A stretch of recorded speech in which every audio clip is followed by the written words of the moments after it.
Faly miarabanao ny tokantrano manaraka ny météo-tsika raha ny zava-nisy nisy tokoa ny filazana amin'ny loko mena noho ny avin'alondrano zany taty amin'ny amorontsiraka atsimon'ny nosy aty tamin'ity andro androany ity ho an'ny rapitso zay dia efa manomboka mialefa tsikelikely zay alondrano zay zany indrindra ho an'ny rapitso tolakandro ny aty tanety kosa indray misesisesy hatrany zany fandalovan'ilay rindraona lalay antsoina hoe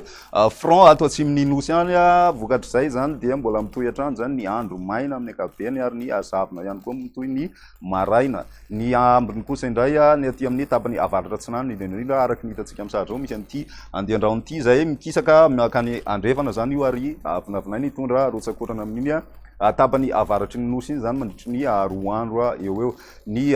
toetrandrotsika ho an'ny rapitso ary no hojerena misy ny zavona vao maraina raha ny aty amin'ny atanin'ny Madagasikara aty misy kosa ny raona zay arahana orana malefaka ny any amin'ny tendrony avaratra ary ny ambiny maina tanteraka ny andro amin'ny ankapobeny zany ny apitsolakandro dia saika maina ny andro na dia misy ihany raona mitsitokotoko aty amin'ny amorontsiraka atsimo atsinanana sy ny morontsiraka taolanaro ary ny tapany avaratry ny nosy iny zany ny amin'ny moa zany balika be ny